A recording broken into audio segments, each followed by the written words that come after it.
자, 오늘은 2022년도 9월 18일 9월달 셋째 주 주일 낮예배 본문 말씀은 마태복음 22장 1절로부터 14절까지 있는 말씀을 본문으로 삼고 그 제목을 피 세례를 통해 예복을 준비하라.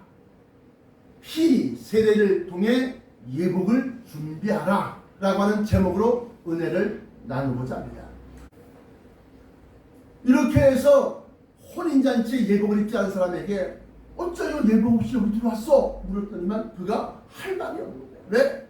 다른 사람은 다 그냥 예복을 준비하고 다 입고서 아주 그냥 향기가 진도가 스킨 바르고 그렇게 온 거야. 근데 자기 건 보니까 아이고 내 꼬라지가 내 몰골이 영 말이 아니야. 자기 모습을 보니까 잔뜩 움츠러져. 그랬더니만 임금이 사원들에게 그 수족을 결박하여 바깥 어두운 데 내어던지라. 자, 여기까지가 이제 오늘 본문 말씀의 내용들입니다. 그러면 이 말씀을 가지고서 우리가 어떤 비밀이 있길래 이 말씀을 택했느냐? 어떤 중차대한 비밀이 있기 때문에 이 말씀을 오늘날 연약하고 부족한 종에게 말씀을 허락하셨느냐 하는 겁니다. 먼저 서론으로 세례의 비밀, 세례가 뭡니까? 세례가 닦을 세자, 세신사, 몸 닦아주는 사람이요. 목욕탕에서 세수, 손을 닦는 거예요. 세안, 얼굴 안자, 얼굴을 닦는 거예요. 세자가 닦을 세자입니다. 세례라고 하는 것은 어떠한 예식을 얘기하는 겁니다. 그러니까 닦는 의식, 닦는 예식, 그게 세례예요. 그런데 그 세례에 대해서 물세례와 불세례가 있다라고 제가 말씀을 드렸습니다. 마태복음 3장 11절에 보시면 나는 너희로 회개하기 위하여 물로 세례를 베풀거니와 하고 물로 세례를 베푼다는 거예요. 누가? 세례 요한이. 내 뒤에 오시는 이는 나보다 능력이 많으시니 나는 그의 신을 들기도 감당치 못하겠노라. 그는 성령과 불로 너희에게 세례를 베푸실 것이하고 불로 세례를 베푼다. 그래서 물세례와 불세례가 있는데 불세례는 성령 불세례다. 이렇게 얘기를 하는 겁니다. 서론의 첫 번째 주제, 물세례는 잘못을 저지른 말과 행위에 대한 회개이다. 물로 닦을 수 있는 것은, 물로 씻어낼 수 있는 것은 우리의 육체, 육신뿐입니다. 몸밖에 없어요. 몸. 목욕을 하고 양치질을 하고 또 몸 안에 몸과 입 안에 있는 치아와 혀를 닦아내는 것이 바로 목욕과 양치질입니다. 마태복음 12장 36절부터 37절에 보면 후반부에 너의 말로 의롭다함을 받고 너의 말로 정죄함을 받으리라 하였으니 그 사람이 무슨 무익한 말을 하여도 아무런 의미 없이 안 팔 생각 없이 그냥 팔아먹어 들었는들 이렇게 한마디가 자기 속으로 생각하 그 말한 것이 마지막 날에 그것에 대해서 너 왜 그때 그렇게 말했어? 신문을 받는다는 겁니다. 그래서 너의 말로 의롭다함을 받고 너의 말로 정죄함을 받으려 하셨으니 그러면 물세례가 혀를 포함한 말하는 겁니다. 혀를 포함한 육신으로 지은 죄를 씻을 수 있다는 겁니다. 뭐가? 물세례를 받는. 그러나 사람은 몸과 마음으로 이루어졌기 때문에 말과 행위로만 죄를 짓는 것이 아니고 그 마음속 생각으로도 죄를 짓기 때문에 마태복음 5장 26절에 보시면 음욕을 품고 여자를 보는 자마다 마음에 이미 간음하였느니라. 마음속에 참 탐욕스럽게 탐스럽다. 절도죄를 저질렀느니라. 참 저 여자 참 늦게 잘 빠졌다. 참 음란죄를 저질렀느니라. 이렇게 돼버리거든요. 그러므로 마음에 지은 죄는 물세례로 닦아낼 수가 없어요. 물로 아무리 들이부어봐야 겉에 표면 가죽만 닦아내는 거지 그 속에 마음속에 있는 죄는 닦아낼 수 없습니다. 두 번째 서론의 주제, 불세례는 마음속 생각으로 지은 죄를 회개하는 것이다. 불세례를 흔히 성령 불세례라고 하는데 이것은 성령이 없이는 우리의 심령을 씻을 수 없기 때문입니다. 우리가 성령을 받을 때 흔히들 눈물을 펑펑 흘리거나 나의 의지가 아닌 어떤 힘에 의하여 진동이 오는 것을 체험하게 됩니다. 이것은 성령께서 우리의 심령 속에 오셔서 자리하고 계시거나 어루만져 주시기 때문입니다. 그래서 요한복음 14장 17절에는 그는 너희와 함께 거하시며 또 너희 속에 계시겠습니다 라고 말씀하신 겁니다. 우리 속에 어디? 간에? 위장에? 소장에? 폐 속에? 어디에 있다고 합니까? 우리의 심령, 마음 속에 너희 속에 계시겠습니다. 누가? 성령께서. 여기서 가장 중요한 것이 있는데 사무엘상 16장 7절에 보시면 사람은 외모를 보거니와 나 여호와는 그 중심을 보느니라. 이 말씀은 하나님께서 우리를 판단하실 때 또는 심판하실 때에 우리의 행실보다는 마음속의 중심을 더 보신다는 겁니다. 그러므로 시온성에 들어갈 백성들은 반드시 성령을 받아야만 됩니다. 그 판단 기준이 마음속에 성령 충만하게 있는 사람은 통과. 성령 충만이 없으면 안 돼. 본론입니다. 본론. 백성이 아닌 예수님의 형제요 하나님의 자녀가 되려면 그러면 물세례와 불세례를 통해서 천국을 본다고 했고 또 천국에 들어갈 수 있다고 했는데 어디에? 요한복음 3장에 니고데모와의 대화 속에서 내가 진실로 너희에게 이르노니 사람이 거듭나지 아니하면 하나님의 나라를 볼 수 없느니라. 또 5절에 어디 5절? 요한복음 3장 5절에 내가 진실로 너희에게 이르노니 사람이 물과 성령으로 물세례와 성령 불세례 물과 성령으로 거듭나지 아니하면 하나님의 나라에 들어갈 수 없느니라. 들어가서 뭐요? 백성이야. 근데 오늘 본론에 백성이 아닌 그러면 예수님의 형제요 하나님의 자녀가 되려면 어떻게 해야 되느냐라고 하는 겁니다. 계시록 7장 14절에 보시면 이 흰옷 입은 자들이 누구며 또 어디서 왔느냐라고 물었을 때 그 24장로 중에 한 분이 말씀하시기를 이는 큰 환난에서 나오는 자들인데 어린 양의 피에 그 옷을 씻어 희게 하였다. 희게 하였다. 자, 본론의 첫 번째 중요한 비밀입니다. 14만 4천 명의 예수님의 형제들. 본론이 뭐라고 그랬어요? 그러면 백성이 아니라 예수님의 형제. 이게 14만 4천 명이야. 그리고 또 하나님의 자녀가 되려면 이게 본론의 제목입니다. 그 첫 번째로 14만 4천 명의 예수님의 형제들. 계시록 7장 1절로부터 8절까지는 어디? 계시록 7장 1절부터 8절까지는 하나님의 종 14만 4천 명의 이마에 인치기까지 7년 대환란인 겁니다. 그때의 재앙, 바람을 붙잡아두라. 그런 내용이 있습니다. 다시 말하면 14만 4천 명이 확정되기 전까지는 7년 대환란의 환란이 일어나지 못하게 그걸 붙잡아두라. 근데 유다 지파에서 1만 2천이요, 뭐 스불론 지파에서 1만 2천이요, 각 지파에서 1만 2천이요, 무슨 말이야, 껴나갖고 1만 2천 명씩 다 해갖고 14만 4천 명이 확정되고 난 다음엔 뭐요? 동서남북 사방에 붙잡아 두었던 그 바람을 놓는 거. 그러면 그 바람이 그게 뭐예요? 그게 바로 코로나19요. 그게 바로 핵전쟁의 위협이요.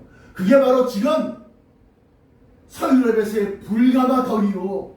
지금 그게 바로 한국과 일본이 덮치고 있는 초강력 태풍들입니다. 또 한국, 노스코리아, 또 이스트 씨 오브 차이나, 동중국해, 또 서유럽, 웨스턴 유럽, 또 중동, 미들 이스트, 중동 지역에서 나는 그러한 핵전쟁의 위험도가 점점 높아지는 거예요. 이게 이제 내 모퉁, 지구 내 모퉁, 땅의 내 모퉁이에 바람을 붙잡아도 딱 풀러 놓는 거예요. 그래서 그것이 휩쓸고 들어가니까 사람이 아파해, 고통스러워해. 아유, 사는 게 너무너무 힘들어. 이게 바로 해산의 고통이다 라고 제가 8월달 내내 얘기한 거예요. 8월달 내내 해산의 고통이다. 그리고 결국은 어떻게 그 년월 일시에 이르러 인류의 3분의 1을 죽이기로 예비한 자들이 딱 풀렸을 때 어디에서 유브라데에 묶여있는, 매여있는 내 천사를 놓아주라 하며 그들이 탁 풀려나자마자 사방으로 흩어나가서 세계 블라디미르 푸틴의 마음속에서, 또 조 바이든의 마음속에서, 또 독일의 슐츠나 아니면 뭐 프랑스 대통령의 마음속에서 전쟁이 일어가는 마음을 불러일으키는 거예요. 그렇게 되면 그 큰 환란이 일어나는 거예요. 그래서 계시록 7장은 1절로부터 8절까지가 하나님의 종들의 이마에 인치기까지 땅이 내 모퉁이에 있는 바람을 불지 못하게 하라. 그런 내용입니다. 그 바람은 마지막 때의 7년 대환란 환란기 속에 있는 그 재앙들입니다. 근데 지금 어떻습니까? 그런 재앙들, 전 세계적인 재앙, 전 지구적인 재앙들이 일어나요? 안 일어나요? 일어나고 있다는 겁니다. 계속 7장 1절부터 8절까지는 14만 4천 명에 대한 내용이 나옵니다. 그런데 잘 들어보세요. 여기에 나타난 하나님의 종들 14만 4천 명은 예수 그리스도의 형제들이 될 자들로서 이사야서 52장 13절에 보라 내 종이 형통하려니 밖으로 높이 들려서 지극히 존귀하게 드리라. 지존자, 지극히 존귀하게 드리라. 지존자로 거처를 삼아라. 근데 여기 뭐라 그래요? 내 종이. 아니 아들이잖아요. 아들이지만 하나님의 일을 맡아서 하는 일꾼이야. 종이야. 누굴 향해서? 예수님을 향해서. 아들이지만 종이라는 거예요. 내 종이 높이 들려서 형통하다. 이렇게. 높이 들리다는 뭐예요? 할렐루야. 십자가가 아니에요. 정확하게 말하면, 왜냐면 그 뒷부분의 내용들이 그걸 증명하고 있어요. 내 종이 형통하리니 받들어 높이 들려서 지극히 존귀하게 됩니다. 십자가에 매달렸다고 존귀하게 되는 거, 십자가에 매달린 건 속죄의 양으로서 죽임당한 거고 감람산 위에서 올라간 걸 얘기하는 겁니다. 그래서 비로소 하나님의 아들이 증명되었고 비로소 인류의 구세주로 그리스도로 딱 봉인된 거예요. 또한 같은 성경 이사야서 53장 9절로부터 11절에 나의 의로운 종이 하고 종이라고 합니다. 누구를? 예수님을. 나의 의로운 종이 자기 지식으로 많은 사람을 의롭게 하며 또 그들의 죄악을 친히 담당하리로다. 그들의 죄악, 이 사람들의 죄악을 친히 담당하시는 분이 누구요? 예수 그리스도요. 근데 그 예수 그리스도를 향해서 나의 의로운 종 그리고 자기 지식으로 많은 사람을 의롭게 하며 자기 지식 예수 그리스도는 뭐요? 로고스 진리라는 겁니다. 그 진리로 많은 사람들 갖다가 의롭게 만들고 또 그들의 죄악을 친히 담당한다 하시며 나의 의로운 종이라고 언급하신 것은 이스라엘 12지파의 14만 4천 명의 하나님의 종들 역시 의로운 종이신 예수 그리스도의 형제들인 겁니다. 중요한 거. 여기서 특이한 것이 있는데 그들 14만 4천 명에게는 흰옷에 대한 언급이 없다. 이 14만 4천 명은 예수, 공중 강림하신 예수 그리스도의 신부가 아니다. 그럼 뭐요? 형제다. 그 형제는 뭐요? 심판하실 자리까지, 심판하실 자리까지. 심판하는데 형님 제가 도와드리겠습니다. 형님 그건 제가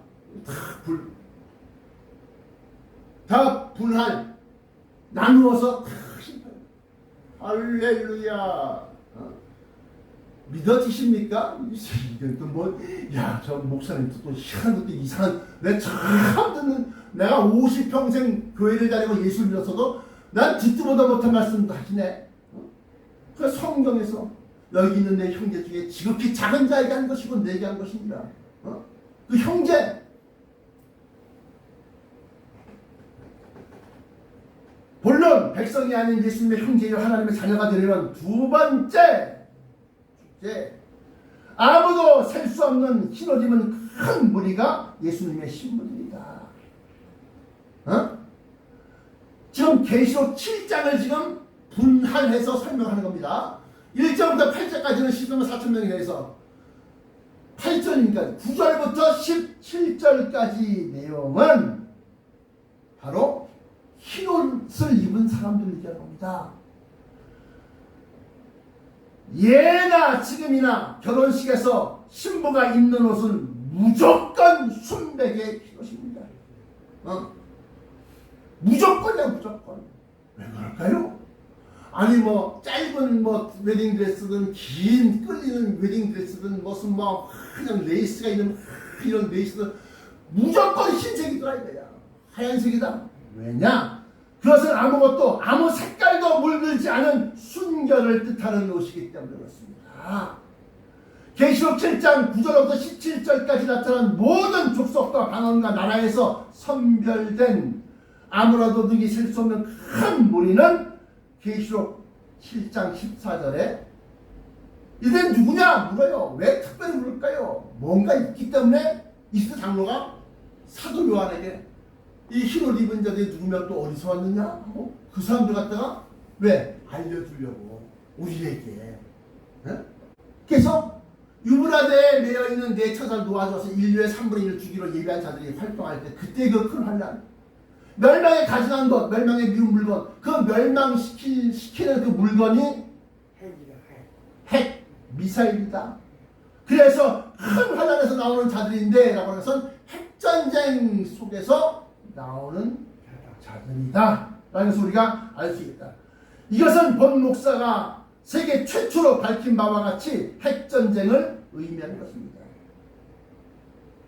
이건 빼도 박도 못하게 확실하게 내가 밝혔다. 목사님 자랑하시네요. 자랑이 아니라 그거에 대한 책임은 나에게 있다. 책임 소재가 나다 라고 하는 것을 얘기하는 거예요.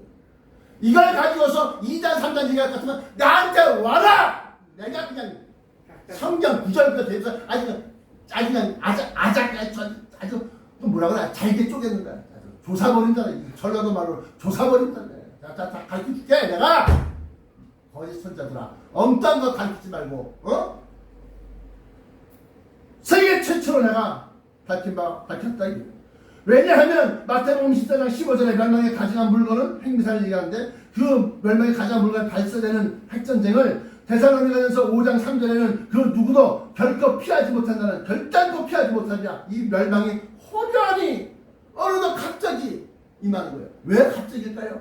평안하다 안전하다 할 그때. 그래서 지금 으르렁거리면서 막 그냥 미사일, 다른 핵미사일 쏘기 전에 다른 미사일, 일반 화약 미사일을 쏘고 막 그냥 핵 쓸 수 있어 막 겁주고 이런 건 이때는 뭐요? 절대 안 일어나는 거예요. 북한의 김정은이가 핵을 법제화시켰다, 법제화시켰다. 그러면 별도로 핵을 쏘지 않아. 그 마태복음 24장 15절에 멸망이 가지한 것, 마태복음 24장 29절에 환란으로 즉시, 이 환란은 바로 큰 환란에서 나오는 자들인데, 그래서 30절 31절에 보시면 어떻게 하늘의 징조가 보이고, 그 징조는 뭐라고 그랬어요?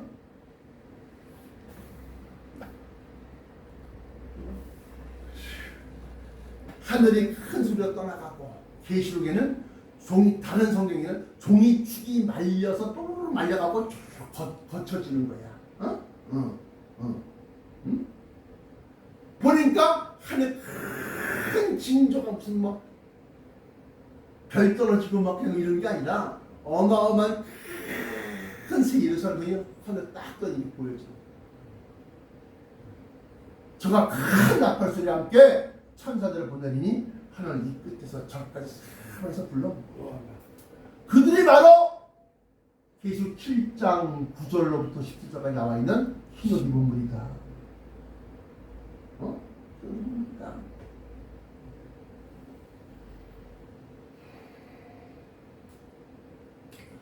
그래서 계시록 7장 10절에 사는 큰 환란은 핵전쟁 직후에 들림받아 올라간 성도들로서 흰옷을 입었다는 것입니다.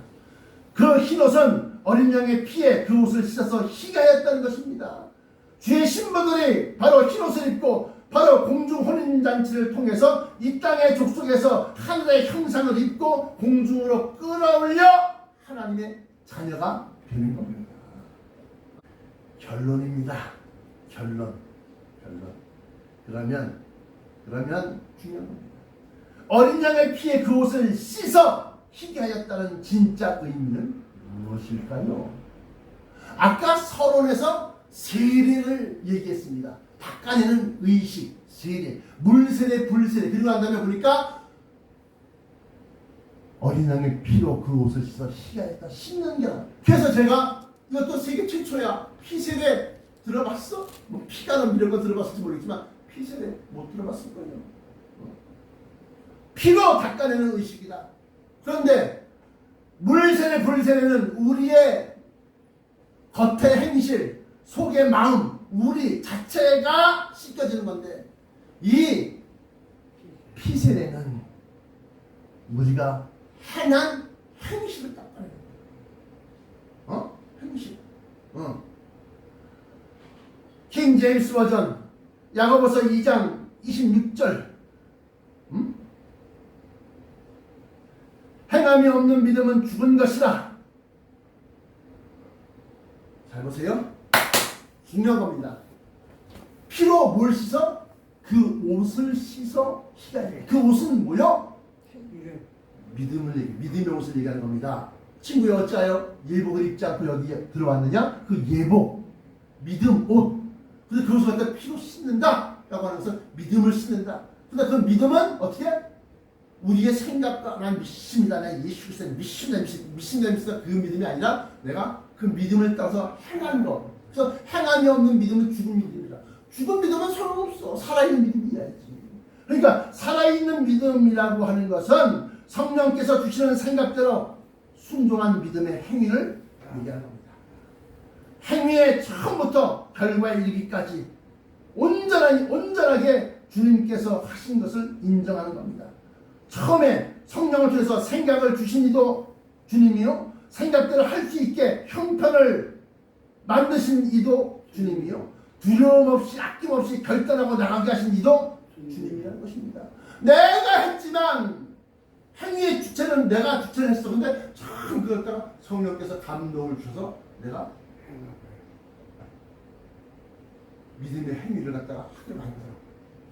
내가 이걸 이렇게 하기 위해서 하나님께 내가 이걸 바쳐야지, 이걸 드려야지, 내가 주님을 위해서 내가 이렇게 해야지, 내가 선교를 위해서 이렇게 해야지 하고 자기 결단을 하는 거예요. 그리고 또 그렇게 할 수 있게끔 주변의 여러 상황들과 또 형편이 나갑니다. 생각을 주신 이도 하나님이시여, 그 일을 행한 것도 하나님이시여.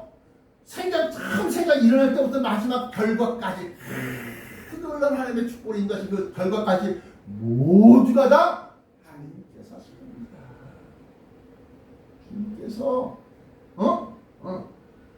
그렇게 온전히 주께서 하신 것을 인정하는 거예요. 그래서 마태복음 25장 37절부터 40절에 보면 예수님이 오른편에 있는 양들에게 너희는 내가 죽일 때 먹을 것을 주었고 헐벗을 때 옷 입혔고 병들었거나 갇혔을 나를 찾아봤다. 그러니까 찾아봤다니까 저희가요? 우리가요? 언제요? 아니, 한 적이 없는데요? 모르네요. 그런 적 없다는 겁니다. 근데 예수님 뭐라고요? 내가 진실로 너희에게 이르노니 여기 있는 내 형제 중에 지극히 작은 자 하나에게 한 것이고 내게 한 것입니다. 결론은 자신이 한 믿음의 행위를 지극히 작게 여기거나 아무 일도 한 것이 없다고 믿고, 아니 그게 어떻게 피세례예요? 그것이 바로 어린 양의 피로 주님의 희생, 주님의 죽음, 주님의 죄의 속죄 제물로 돌아가신 것을 가지고서 내 믿음의 옷 행실을 갖다가 닦아내는 거야. 그때서 비로소 빛나고 깨끗한 세마포 희고 강창. 그 흰 옷을 입은 자들이 바로 주의 신이야. 아까 우리 찬송가 불렀잖아요. 예수의 보혈로 그대는 씻겨 있는가? 마음속에 여러 가지 죄악이, 이거 교만과 폐악과 내가 이렇게까지 했는데, 마음속에 여러 가지 죄악이 깨끗이 씻겨 있는가? 그 얘기하는 거예요. 주님 예수 다시 올 때 그대는 영접할 예복이 있는가? 그대 몸은 거룩한 곳 천국에 들어갈 준비가 됐는가? 예수의 보혈로 그대는 씻겨 있는가? 4절에 보시면 모든 죄에 더러워진 예복을 주 앞에 지금 다 벗었소. 샘물같이 솟아나는 보혈로 눈보다 더 희게 씻으라. 예수의 보혈로 그대는 씻겨 있는가? 피세례를 얘기하는 거야. 피세례 씻겨 있습니까? 라고 하는 거예요. 그래서 아무도 그 누구도 주님 앞에서는 내가 잘했습니다, 내가 큰 일을 했습니다 라고 못합니다. 그렇게 되면 온전히 그 영광이 우리 주 예수 그리스도에게로 돌아갑니다. 그러면 예수님께서 우리를 내 사랑하는 신부요 하고 참 안으면서 물세례, 불세례, 피세례가 있다. 물세례는 목사님 주시는 물세례지만 불세례부터는 성령 불세례, 피세례는 십자가 부혈의 피세례. 이 피세례라고 했더니만 듣도 보도 못한 말 또 하시네? 또 이산인가? 그러면 나한테 오셔! 내가 또 아주 작은 소화되기 쉽게 내가 부숴서 입에 넣어서 드리니까 기도하시겠습니다. 사랑의 아버지 하나님 감사합니다. 공중 혼인잔치에 들어간 피한 옷을 입은 그 신부로 들림받기를 소망합니다. 우리가 예수를 믿으면서 여지껏 행하였던 모든 우리의 믿음의 행실들이 우리 주님께서 성령, 주님의 영, 예수의 영으로 우리에게 생각을 주시고 예수의 믿음으로 행동할 수 있게 하시고 주변 여러 환경과 경제적인 형편과 또 사정들을 할 수 있는 사정 형편으로 만들어 주셨어. 그것으로 큰 열매를 맺었다 할지라도 그 모든 것은 우리 주 예수 그리스도 우리의 신령 되신 주님께서 내 속에 성령 님을 통하여 행하신 것이오니 주여 나는 다만 따라갔을 뿐이었고 행하신 것은 우리 주 신랑 예수 그리스도인 줄 믿어지게 하여 주옵소서. 그리하여 저 천국 혼인잔치에 올라갔을 때 더욱더 주의 사랑받는 자들이 되게 하시고 하늘의 형상으로 끌어올려 빛나는 세마포를 입고 주님을 쫓아다니는 자들 되게 하여 주옵소서. 나사렛 예수 그리스도 이름으로 친절하게 기도합니다.